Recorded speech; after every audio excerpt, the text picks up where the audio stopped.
said, I'll wiggle out of this. So the next thing I knew, I was standing in another line down at the Jet Potter Boy Scout Center.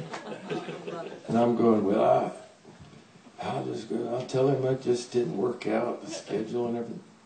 Who's standing in front of me but my doctor? He's a pulmonary expert in Nashville. I said, David, what are you doing here? I said, well, my son wants me to be his den leader. And I went, oh, this looks bad for the big guy. Because I got way more time than a pulmonary expert.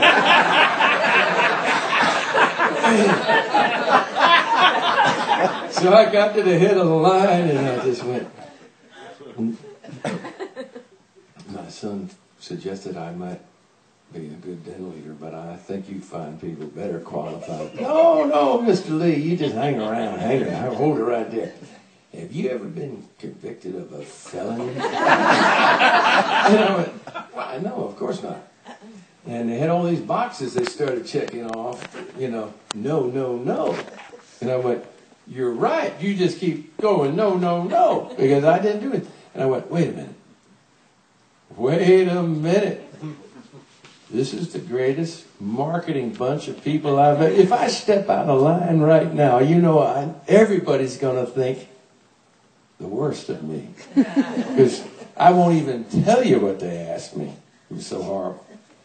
So the next thing I knew, I was down at my tailor getting the nicest looking Boy Scout uniform you ever saw. Gigantic. Scarf and everything. Man, I look smoking. I was, because the den leaders, the boys wear blue and gold, but the den leader wears green and gold. And it's, without the tailor, you're lost. But my son said, Dad, think about it. You got the Suburban, you got the basement, we got the American flags. Doggone if he wasn't right. So I got down there with my son and we got in our uniforms. We started walking around the basement, saluting each other, pulling out the flag and marching around. I was going, you know what, I kind of like this. Something about it feels right. And my other two sons, one had already been a Cub Scout, and we had whittled stuff together, but never had our own den. And so my little buddy, my little Aaron and I, we went down to Target. We bought us about 11 chairs that are folding and everything, put them in the basement. We got ready for the big day. He went to school dressed like a Cub Scout. I stared at my uniform all day long. My palms sweaty, itching to get into that uniform and drive that Suburban to St. Bernard's. And I'll never forget it as long as I live. I was driving down that long driveway, the only male in the whole line. Everybody else, women picking up their kids. And then I looked down. Man, you're dressed in a green uniform with a yellow scarf. And that's good, Richard, don't panic. It's all good. I get there, and I go, oh my gosh, where are the kids? Richard, you have the wrong day. But then, out of this little alcove, I hear this, there he is. And these 9 little guys, blue uniforms, gold neckerchiefs, come running out of there. They jump into that Suburban and it starts rocking back and forth like this. They put their little chubby fingers up into the headliner of the thing and they start pulling and everything. And I'm going, whoa, what have I done? This is going to be incredibly hard to, 3 years of this, And then all of a sudden, my son, in that third seat, that bench seat, way in the back, in a Suburban in the 80s, they were long.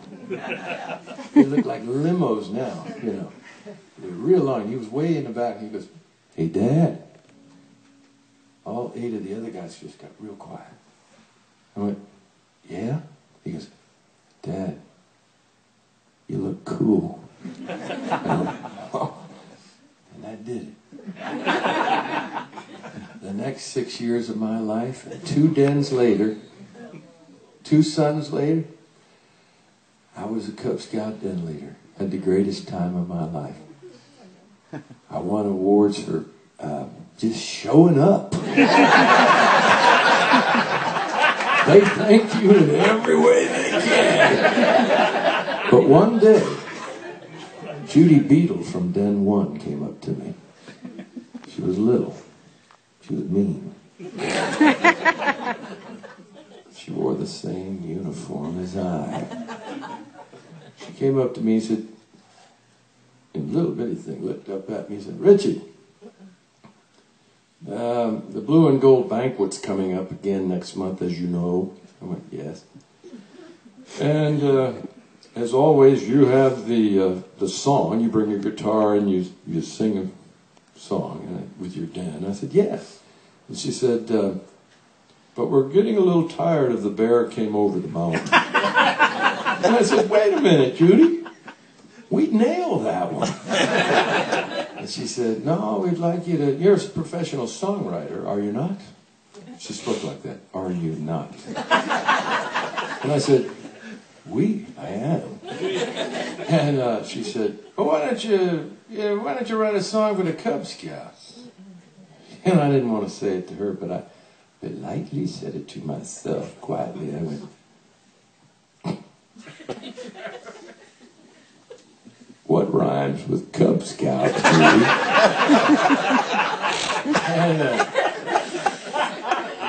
I had to think of something harder. Well, then, suddenly something happened, really magical. All of a sudden, my 8 or 9 little guys started coming up right around me.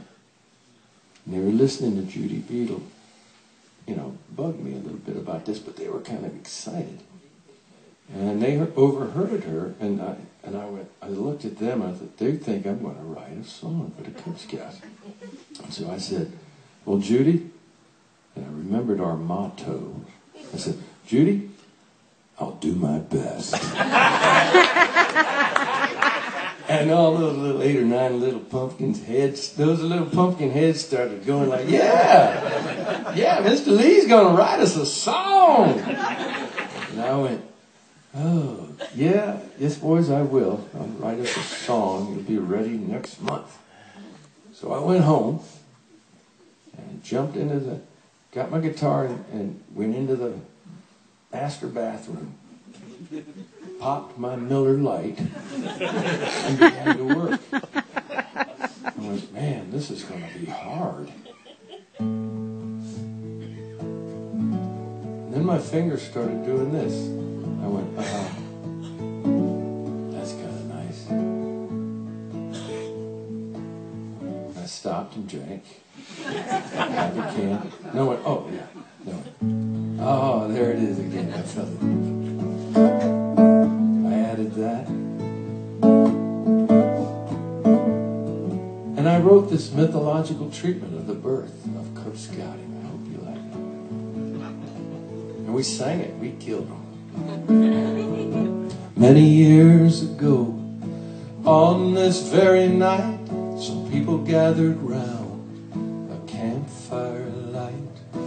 Everyone was saying the world was in a mess, not enough people trying to do their best. So they took a little blue, and they took a little gold, and they took a little boy about 9 years old and turned him around, and lo and behold, that's how it came about. The night they made the first Cub Scout.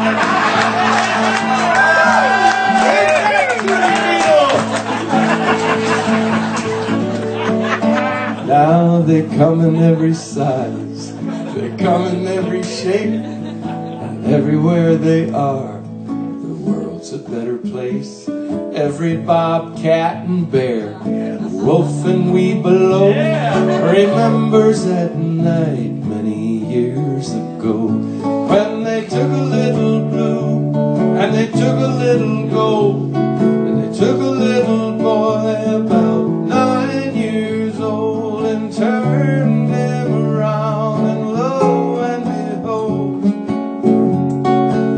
That's how it came about.